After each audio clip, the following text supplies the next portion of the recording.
Pasan de las 6 de la tarde en la República Argentina, y Frank Sinatra que está sonando de fondo también en nuestro tercer bloque de programa. Intenso, por cierto. Sí, comienzo de segunda hora. Sí, comienzo de segunda hora. Está Huguito Barrio. Ay, yo iba a decir, si te pregunto con quién, Julián, te pongo en un apuro. Estaba preparado. Qué grande, Huguito. Huguito Barrio que está ahí con nosotros haciéndonos compañía. Música exquisita, no digo que Julio no ponga música exquisita, pero es muy conceptual. En cambio, viene Hugo y no sé quién lo dejó preparado, pero Frank Sinatra no se escucha en cualquier radio. No, y es muy navideño. Escucha Frank Sinatra. Es muy navideño. Sí, también. ¿De qué hablamos de Navidad? Viste que en Norteamérica tiene así como 2 o 3 artistas que hacen canciones. Discos en Navidad. Discos en Bueno, Navidad. Frank Sinatra fue. ¿Estás mirando alguna serie de Estados Unidos o algo? ¿Estás hablando con alguien que volvió? No, tengo amigos que vinieron de México, en realidad. Ay, la mayoría casi. no llegaron hasta. Yo le voy a decir algo, después ya vamos a ir con el invitado, porque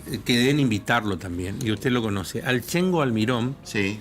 Está por Corrientes, el que se fue exiliado en los 70 tras el proceso de la dictadura, que se arraigó en Alemania, tiene toda su familia allá, trabajó y ahora que está jubilado, y no deja de venir porque cada tanto viene. Bueno, lo encontré ahí cerca de la casa de su madre, por Belgrano, donde venden carbón. Sí. La famosa carbonería que está ahí en el Cambacuá. El otro día le digo, ¿pero usted no es Chengo? Sí, me dice. Bueno, y tengo el contacto por ahí, nos pusimos de acuerdo de que vamos a coordinar para que venga una de estas tardes. Se queda hasta mayo. Porque, bueno, ahora está jubilado, pues pasear un poquitito más. Sí. Vos me preguntás, hoy va a estar seguramente en el Regimiento de Infantería 9, que va a haber desde las 7 de la tarde la presentación de un libro, pero ahora te cuento un más de eso porque vamos a hablar de guaraní. Exactamente, porque está con nosotros la profesora Lucía Espínola, que es, digo bien, ¿no? Espínola, ¿no? Porque tengo un amigo de la secundaria que es Espíndola, integrante del Centro de Estudios Etnográficos en Colabor de la Facultad de Humanidades de la Universidad Nacional del Nordeste y de la Cátedra de Guaraní, la cátedra itinerante de la UNE. Profesora, ¿cómo le va? Buenas tardes, gracias por acompañarnos. Hola, buenas tardes. Buenas. Gracias por la invitación. Bueno, y un poco cerrando también un año que ha sido intenso para ustedes en el marco de, ya increíblemente, 20 años de la aprobación de la ley respecto del habla guaraní en las escuelas, y el proceso que se ha caminado de pronto hasta acá, y en el cual varios de los integrantes de este grupo que usted también compone, muchos han tenido que ver en ir generando espacios, sobre todo, que tienen que ver con esto del habla de nuestro idioma guaraní, ¿no? Sí, un año muy importante porque, como bien dijiste, a 20 años de la oficialización de la ley 5.598/04, que oficializa el guaraní en nuestra provincia, y hemos realizado un encuentro. Sí, ¿Se me escucha? Bueno. Sí, se te escucha perfectamente. Hemos realizado un encuentro el 28 de septiembre, un encuentro que funciona como lo es la esencia de la cátedra guaraní, como un agente articulador de actores de la comunidad que han trabajado y trabajan o están interesados en trabajar sobre la lengua guaraní en Corrientes. Ha sido una convocatoria muy importante que simboliza de alguna manera también más de 20 años de investigación de este centro etnográfico en Colabor, que viene dirigiendo la doctora Carolina Gandulfo. Y bueno, funcionó como un encuentro en donde mucha gente que quizás trabaja parecido en lo mismo sobre el guaraní en su comunidad, ya sea educativa o no. Hay gente, en esto que venís contando, que quizás hoy recién se esté dando cuenta que se ha pasado la vida trabajando e investigando el guaraní sin saberlo, quizás. En el día a día, en el contacto con la gente, con los chicos, desde maestros a gente de la comunidad, que hoy está haciendo un aporte y que siempre lo hizo, pero quizás hoy recién está tomando conciencia de eso. Y también que conoce que hay más gente trabajando, entonces la idea un poco de la cátedra guaraní, que ha sido aprobada en mayo de este año, como tal es un poco articular de alguna manera el trabajo de mucha gente, de muchas comunidades, de muchos puntos de la provincia, y poder ir tejiendo redes, ir haciendo un poco más de ruido, de trabajos que ya se vienen haciendo y a veces muy aislados, ¿no? Como es el caso de algunos profesores, claro, docentes en sus instituciones. Que llegaron a lograr involucrar en el encuentro ahí en la Facultad de Medicina, digamos. Ha sido muy conmocionante, porque no solo del ámbito académico hemos estado, sino también mucha gente ha venido de parajes y lugares donde ya se han realizado investigaciones. Lo habíamos hablado nosotros con Carolina, Sí. pero después En la es previa. difícil. Sí, exactamente. Después a veces es difícil. A mí me dicen, vamos un fin de semana a un pub y no estoy acostumbrado y no voy, ¿viste? Y termino no yendo. Claro. Pero porque uno tiene que a veces conductas. Ustedes lograron romper eso ¿Se ha y visto? traer la gente para acá. Se ha visto muchas generaciones, ha habido casos de hijos llevando a sus padres. Ujú. Y compartiendo una jornada sin tener un estudio realizado, solo claro, con un interés de seguir transmitiendo la lengua en su familia, de poder hablar de la prohibición que sufrieron sus padres, sus abuelos, y bueno, esta búsqueda de esta nueva generación acerca de usar la lengua, de poder aprenderla y quizás no se les fue transmitida, como es mi caso. Ujú. Entonces, bueno, fue muy formal y a la vez también nos trajo como a repensar un montón de cosas que en cada caso es diferente. Sí, claro. No solo desde lo académico, ¿no? Ujú. Y ahora, Bueno, porque vos juntas toda esa gente, te tenés que hacer responsable de lo que generás. Claro. O sea, generás como mucha expectativa y potenciada porque todos dicen, sí se puede, lo que bueno, sea que se pueda, ¿no? ha resonado muchísimo la no reglamentación de esta ley aún.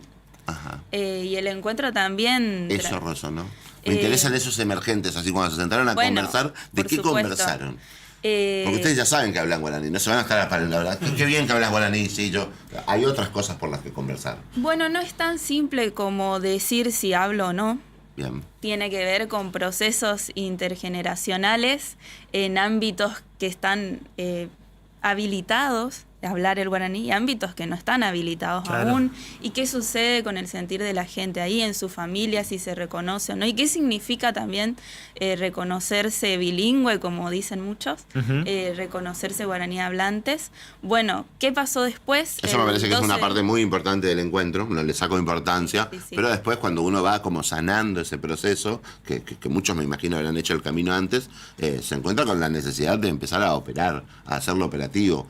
Uno empieza a ver la fuerza que tiene, las capacidades y el andamiaje de la ley, porque un poco se juntan porque hace 20 años hubo una ley. Claro, no reglamentada, pero que reglamentada. habilitó, ¿no?, ciertos espacios, cierta creación de espacios, por lo menos a lo que yo me dedico un poco más de lleno, a los espacios de enseñanza del guaraní. Ujú. Entonces, el próximo encuentro que hubo fue el 12 de octubre Ujú. con profesores y docentes de guaraní o que trabajan con el guaraní en el aula, en sus instituciones. Y fue un encuentro que es un hito también y que tiene que ver con este momento histórico para quienes venimos trabajando con el guaraní, porque no te digo que fue el primer encuentro porque no queremos hablar de primeros encuentros, Por supuesto. pero sí ha sido un encuentro más que necesario y más que pedido 500 años de historia seguramente se habrán encontrado para otras docentes veces, pero- que fueron formados de diferentes maneras, Sí. en diferentes lugares, con trayectorias que tienen puntos en común y no, y de diferentes generaciones también hablando, que vienen pensando, bueno, cómo seguir enseñando el guaraní a partir de ahora, porque ya quizás en un momento se pensó en el espacio de enseñanza del guaraní en muchos lugares para personas hablantes del guaraní. Ujú. Entonces hoy también la pregunta que tenemos como equipo de investigación es cómo enseñar el guaraní a nuevos hablantes, a nuevos usuarios, cómo enseño una lengua que no se compare con una lengua extranjera, sino más bien con una lengua nativa. Y bueno, es un enfoque metodológico del que estamos indagando junto con Elba Ríos, una profesora de guaraní aquí en Corrientes, que está enseñando ahora en el Departamento de Idiomas Modernos de la UNE. Pero que también es profesora en muchos espacios del nivel terciario, Sí. por ejemplo. y Julia Llompart, que es una especialista en segundas lenguas de la Universidad Autónoma de Barcelona. Entonces, nos estamos enfocando un poco en encontrar, en rediseñar las prácticas de enseñanza del guaraní que ya existen, que tenemos, con el caso de Elba, por supuesto, como prueba piloto de laboratorio, encontrar qué metodología usar para habilitar a gente que quiera aprender, que sea factible en 3 años poder hablar, conversar algo en guaraní, sin tener quizás familiares sin tener la enseñanza en la casa, ¿no? Que sea una opción decir, che, me gustaría aprender, así como cualquiera dice, aprendo inglés, portugués, con otras particularidades, ¿no? Claro. Pero pienso, Lucía, que ustedes también han hecho un relevamiento para ver justamente, bueno, cuál es esa situación de por ahí en el objetivo de ir buscando nuevos hablantes. ¿Qué números han dejado o cómo está hoy distribuido la cuestión del guaraní en el territorio? Bueno, recientemente hemos publicado junto a Carolina Gandulfo un artículo donde realizamos este panorama de la enseñanza con un relevamiento de 47 espacios, sí, del ámbito oficial y no oficial. Llamamos al ámbito no oficializado aquellas iniciativas autogestionadas de manera como no informal, pero por fuera de lo que es el sistema educativo ministerial, ¿no? Y el mayor número que representa ese total es el nivel terciario, con alrededor de un 42%, que tiene que ver con la incorporación de la materia guaraní en tecnicaturas del área de salud y de seguridad, como así también la creación en 2022, en 2022, del primer profesorado de guaraní en Ituzaingó, y también tiene sede ahora en Santa Rosa. Y bueno, otro número importante, con un 23% más o menos, es los espacios del ámbito no oficializado. Así que son talleres quizás municipales, de barrio, de biblioteca, clases particulares también. Y bueno, en un porcentaje parecido, el nivel secundario primario, entre un 14 y 17%, muy, muy pegadito, que tiene que ver con, en primaria, cargos, al menos 3 cargos oficiales de maestros de guaraní en las escuelas primarias, y como con una plaza creada, ¿no? Sí. Con mucha autogestión detrás de la comunidad educativa, quiero decir, y también, bueno, experiencias de docentes, maestras, en muchas instituciones, no solo en la ruralidad, también aquí en Corrientes, que dan el guaraní, dan en guaraní sus clases. Me parece que ahí hay algo un poco de lo que vos decías hoy más temprano en esto de la no reglamentación, pero de alguna manera el propio lenguaje y la necesidad del intercambio. Vos mencionaste 2 áreas que son muy sensibles, la salud y la seguridad. Imagino que ahí, para personas que por ahí no son guaraní hablantes o ni siquiera hablan y entienden,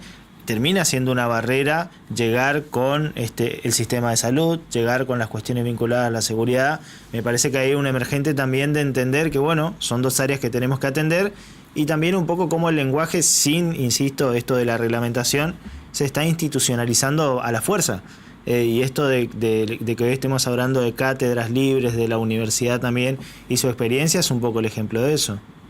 Sí, más que a la fuerza, bueno, una autogestión por necesidad de la comunidad educativa, por interés también. Aquí hay un trabajo arduo de personas que se autoforman también, que buscan sus lugares de formación, porque como dije, 2022 recién se abre el primer profesorado de guaraní, no tiene egresados aún. Claro. Entonces, ¿dónde se formó esta gente que enseña hoy guaraní?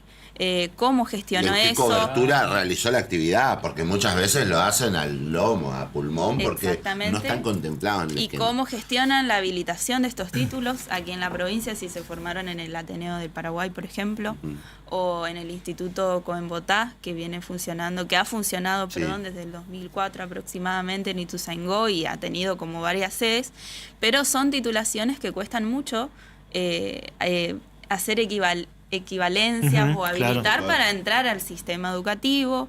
Que de por sí tiene un sistema así como que no es fácil entrar, después encima tenés que entrar con esa puntuación. Es un camino y un recorrido muy interesante de poder describir, que lo ha hecho Carolina también en el artículo, cómo es el perfil y las características de estos docentes que existen, que están en el enseñando. artículo que refiere a toda esta experiencia, porque hay un lugar donde toda esta información está alojada y quien quiera ampliar puede ingresar a dónde, por ejemplo. Nos puede encontrar información ampliada en el Instagram catedraguaraní.une. Allí hay una pequeña reseña que hago del artículo que escribimos y el link correspondiente para leerlo, pero también pueden visualizar muchas líneas de trabajo que viene haciendo no solo la Cátedra Guaraní, sino desde el CETCO, que son líneas de investigación. Nos dedicamos a la investigación, ¿sí?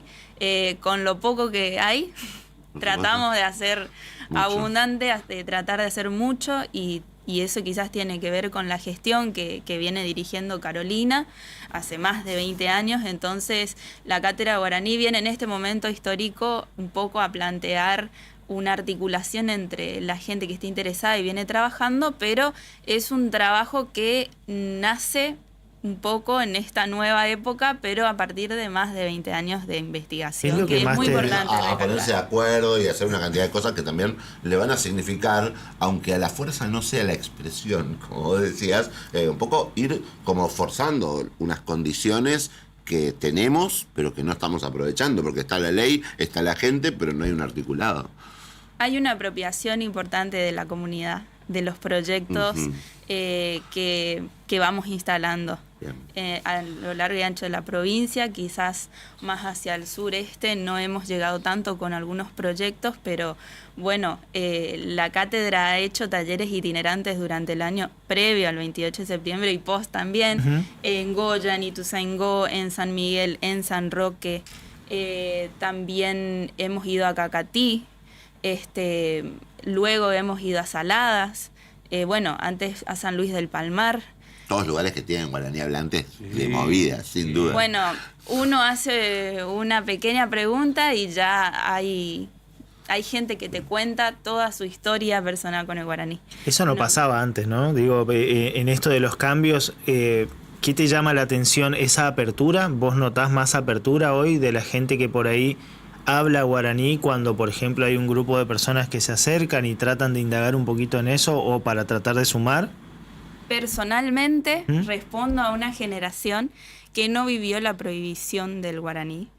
Entonces, no puedo hablar en primera persona de eso, pero sí los estudios de maestría de Carolina Gandulfo y de doctorado han demostrado, de un Entiendo pero no hablo, que es su libro viene de la tesis de maestría, que gente que va reconociéndose hablante del guaraní aún hablo bilingüe, que es la de expresión reconocerse que surge como bilingüe, unos ¿no? años después, como ya la gente pareciera Yo sé ser hablar 2 empoderada, que dice, no, yo hablo 2 lenguas. Entonces, eso va explicando también un poco la historia del guaraní a partir también un poco quizás de la oficialización de esta ley, ¿por qué no?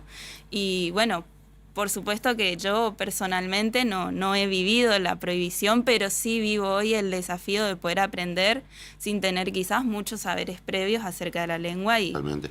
Y el desafío de los nuevos hablantes, a mí me interesa mucho ver cómo hicieron, cómo hacen o cómo lo están viendo, digamos. ¿Hay que apuntar a los más jóvenes o hay que apuntar a los más grandes? Los más grandes parece como que conocen un poco, por algún chamamé, alguno está familiarizado con el idioma, y después están los más chicos que hasta cuando te quieren incorporar el tema del cinturón de seguridad, apuntan a las criaturas que tienen otra facilidad, incluso con los idiomas y a la hora de sociabilizar cosas en la casa, porque van y como que meten un tema y uno termina hablando de lo que los chicos tienen como inquietud. ¿Ustedes cómo ven ese desarrollo de generar nuevos hablantes?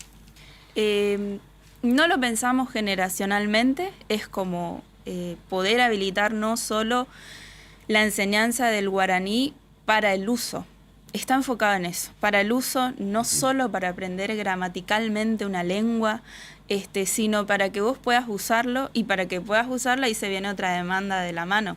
¿Dónde lo uso? ¿Con quiénes? Sí. ¿Con quiénes hablo? Bueno, también de gestionar espacios donde la gente Sabemos pueda mechar hablar. muy bien, te digo. Nosotros acá en esta región lo mechamos muy bien, los formoseños lo ponen todo el tiempo en el vocabulario. ponen palabras específicas, pero esto Pero de que hay somos una cercanía bilingües. más con el Paraguay también, digo, Sí, acá. bueno, pero más acá también nosotros sabemos usar palabras. Yo en un momento me gustaba mucho la expresión chamigo y entonces la incorporaba permanentemente al vocabulario, como esa, muchas otras expresiones que por ahí los más grandes tienen más, pero hay gente de mi generación que usa palabras sueltas y si fuesen de mayor circulación capaz usamos más. Bueno, la propuesta de Cátedra Guaraní es pensar el guaraní como región, ¿sí?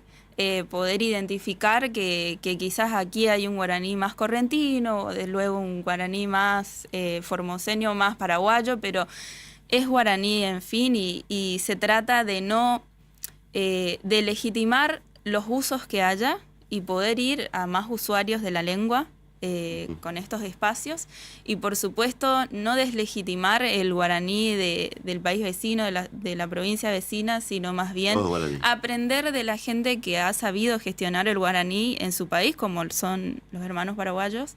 Hemos visitado en agosto recientemente experiencias. Te estuve por preguntar si vos sos de los que fueron para allá. Sí, y estar esto, justamente la esencia de la cátedra, estar en articulación con otras instituciones, con otras experiencias, por eso también la especialista en segundas lenguas que es Julia, cómo enseñan en otro lado una lengua que ha sido quizás prohibida por mucho tiempo y que... En España tienen enormes experiencias. No, y el caso del catalán tiene la particularidad de que el catalán habla catalán, no habla el español o el castellano lo habla porque lo tiene que hablar, pero si vos te sentás a hablar con él en Barcelona habla catalán, no te va a hablar en español. Sí, Porque entiende que es su lengua madre, igual hay toda una discusión ahí enorme. Claro, ella nos ha visitado y nos está acompañando en este proyecto y por supuesto que... Y viene de una experiencia así con catalanes, ¿no? Por supuesto, y con otros inmigrantes también que necesitan aprender la lengua. Pero bueno, hay una cuestión también aquí latinoamericana que hay que tener en cuenta y que hay que tener una perspectiva también crítica, pero sin excluir gente que ya viene pensando esto desde hace mucho tiempo, ¿no? Cuando pensamos región todo, más allá del límite geográfico político que nos divide con Paraguay. Sí. Sí, nos pensamos como región guaraní. Que también nos han compartido sus interrogantes acerca de, bueno, cada vez como que se deshabilitan o no. ¿Qué pasa también con el guaraní en Paraguay, que está oficializado, que se enseña en todos los niveles? Sí. Bueno, nos compartimos los interrogantes porque siempre que hay una pregunta va a haber más que indagar y siempre de las indagaciones surgen este tipo de proyectos que hacen vital también seguir hablando del guaraní en nuestra provincia. ¿Dónde puedo aprender guaraní? En idiomas, en el departamento de idiomas de la UNE. Es gratuito el curso hasta el momento. Muy bien. Son 3 Hay que niveles, aprovechar 3 porque se vienen años. los recortes, chiqui. Esperemos que no. Ojalá que no, pero... Ya no más, ya no Mala tantos onda. más. No por de favor. nuevo, decía, no de nuevo. No de nuevo el área. Sí, creo que están las inscripciones hasta febrero a veces. Claro, para el ciclo que viene. Yo vengo del primer año, un grupo importante en número y la verdad que ha sido muy fructífero y bueno, pasamos al segundo año ahora y voy haciendo también la prueba piloto con la profe como participante y esa también es una particularidad de la investigación que estamos haciendo. Bueno, Lucía, la verdad que interesante la charla, interesante el trabajo, todo el proyecto que vienen desencadenando, porque como decía Julián, se van abriendo nuevos interrogantes y nuevos disparadores, nuevas líneas de investigación que va a dar continuidad. ¿Cómo, simplemente reiterar cómo se puede contactar la gente con ustedes para ir viendo los avances, los proyectos, esto que decía Julio y el artículo, para que lo puedan leer? En Instagram pueden encontrarnos como catedraguaraní.une y allí vamos socializando también dónde estamos, dónde estuvimos, qué estamos haciendo, un poco de vidriera de todo lo que se hace y generalmente el contacto más cercano es por esa red social. Por Instagram. Sí, por Instagram. Bien. Bueno, Lucía, muchas gracias por pasarte y obviamente, como siempre, a disposición también para hablar y para comunicar lo que necesiten. Gracias a ustedes. Bueno, ahí pasaba Lucía Espínola, ella es integrante del Centro de Estudios Etnográficos en Colabor de la Facultad de Humanidades de la Universidad Nacional del Nordeste, también de la Cátedra de Guaraní, la cátedra itinerante de la UNE, y charlaba un poquito con nosotros, en parte también acerca de este relevamiento que han realizado y de los 20 años de la ley y todo el trabajo que llevan adelante bajo la dirección de Carolina Gandulfo, ¿no? Hacemos pausa, 18:32, y ya venimos con la parte final del programa. Dale. cachapecero, melene, pupupora, lucero, sembogua, mamandere puja, desmo derecho cora, pere unin de rimbaguay, jare joren bajapo, recumplien boria julei, de sombrero capi, lonen de chiripa, de canillera el guajuro de alpargata o soropa, de sabana picada, de seguigüeñarape, a playa perenguaje, de descargar de cachapé.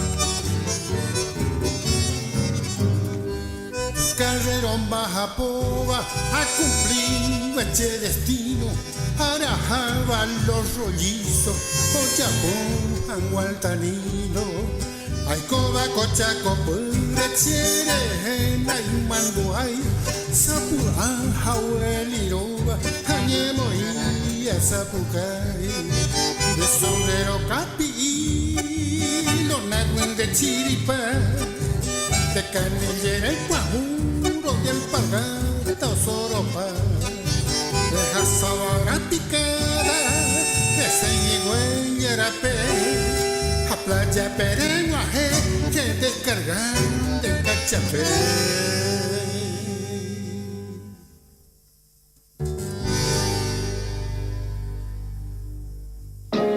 LT7, Radio Provincia de Corrientes, AM900, el gigante del Nordeste. Es la hora 18:34. Temperatura 31 grados, 4 décimos. Humedad 68%.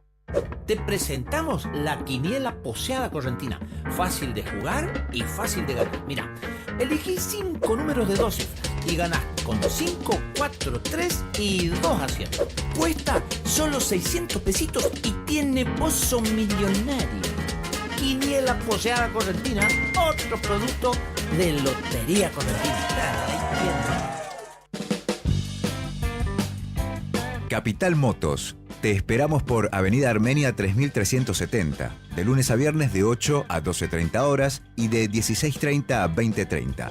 Los días sábados de 8:30 a 12:30 horas. Contamos con todo tipo de repuestos y accesorios para equipar tu moto y siempre al mejor precio. Capital Motos. Te esperamos. Rinde 2 suma un nuevo sobre, Rinde 2 1 más 1. Y está buenísimo porque ahora puedes dividirlo en 2 sobres de un litro.